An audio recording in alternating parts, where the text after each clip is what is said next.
Third part है ये space tech वाले सेक्शन का।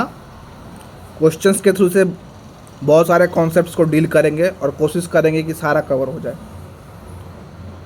59 नंबर क्वेश्चन है कि स्पेस टूरिज्म क्या है, इसका मार्केट पोटेंशियल क्या है, इंडिया का क्या इनिशिएटिव है इस डायरेक्शन के अंदर। तो स्पेस टूरिज्म क्या है भाई साहब? स्पेस ट्रैवल करना, स्टार देखना, रॉकेट लॉन्चिंग देखना, स्पेस सेंट्रिक डेस्टिनेशन विजिट करना, यही है स्पेस टूरिज्म।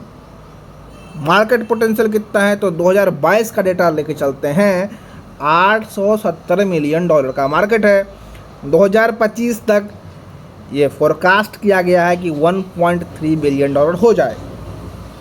तो डेफिनेट बात है, इतने बड़े मार्केट पोटेंशियल में भारत का तो पहले से प्लान है कि अपना बजट, अपना जो हिस्सा है वो 2% से 10% लेके जाना है ग्लोबल स्पेस इकोनॉमी के अंदर। तो हमें भी इनिशिएटिव लेनी चाहिए, तो हमने लिया है गगनयान। ये ह्यूमन स्पेस फ्लाइट डेमोन्स्ट्रेट करेगा। फिर न्यू स्पेस पॉलिसी हमने 2023 लॉन्च कर दिया। सारे स्टेक होल्डर्स के लिए अलग अलग रोल तय कर दिए इस न्यू स्पेस पॉलिसी के अंदर। उसमें दिखने लगा है कि हमारा जो स्पेस के डायरेक्शन में रेगुलेशन है, उसमें सर्टिनिटी है, उसमें प्रिडिक्शन है। तो आइए इन्वेस्ट कीजिए इसके अंदर।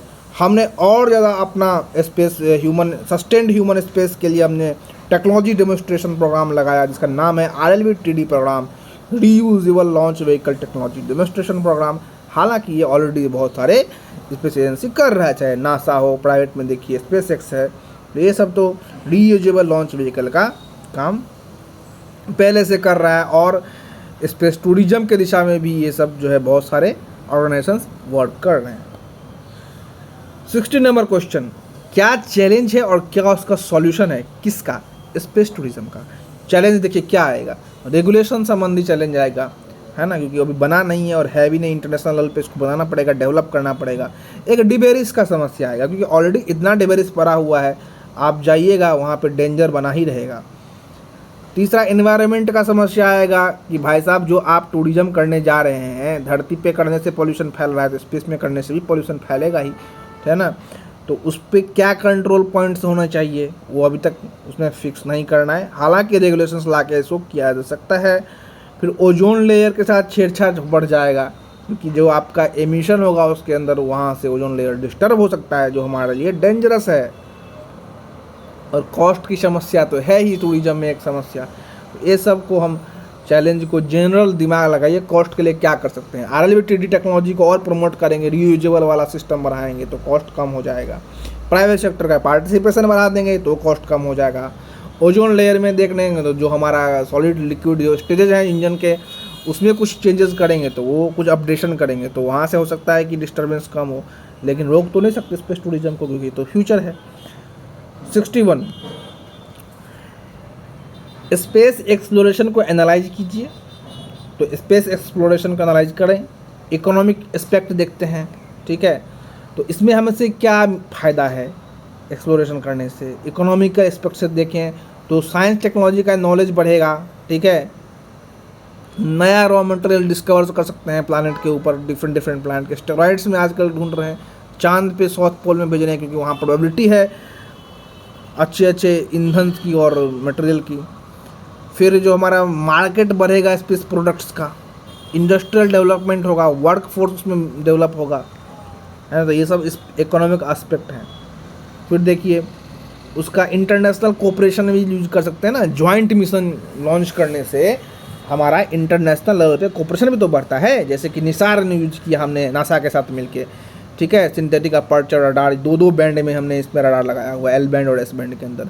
एक जूस मिशन लॉन्च हुआ है, जेम्स वेब टेलीस्कोप लॉन्च हुआ है। तो ये सब क्या है, इंटरनेशनल कोऑपरेशन भी तो प्रमोट हो रहा है जॉइंट मिशन करने से। फिर देखा 62 नंबर क्वेश्चन, सबसे बड़ा जो सोलर सिस्टम का मून है वो कौन है ना। तो ये सामने है आपके, उत्तर देख लीजिए। फिर 63 नंबर क्वेश्चन देखिए, ये जो गैनीमीड है, कैलिस्टो है ना, यूरोपा है, ये सब क्या है? ये सब जो है largest ocean bearing moon of Jupiter के मून है, ocean bearing moon. 69 number question, जो जुपिटर आईसी मून एक्सप्लोरेशन है, जूस मिशन, वो कौन लॉन्च किया है? यूरोपियन स्पेस एजेंसी ने लॉन्च किया है। 70 नंबर क्वेश्चन, साइज क्या है उसके ऊपर जो सोलर पैनल लगाया गया है, उसका 85 स्क्वायर मीटर का साइज है भाई साहब। सोचिए जूस मिशन का क्या ऑब्जेक्टिव रहा है। जूस मिशन मतलब जुपिटर पे एक्सप्लोरेशन करने वाला मिशन।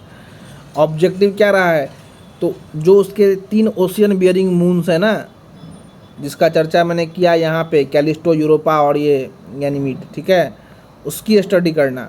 चैलेंज क्या आएगा, तो भाई स्पेस मिशन में क्या चैलेंज आएगा, ग्रेविटी संबंधित चैलेंज आएगा, क्योंकि फ्लाई बाई करेगा या अर्थ मून ये सबसे, तो वहाँ से ग्रेविटी समस्या आएगा है ना, ट्रैजेक्टरी डिस्टर्ब कर सकता है।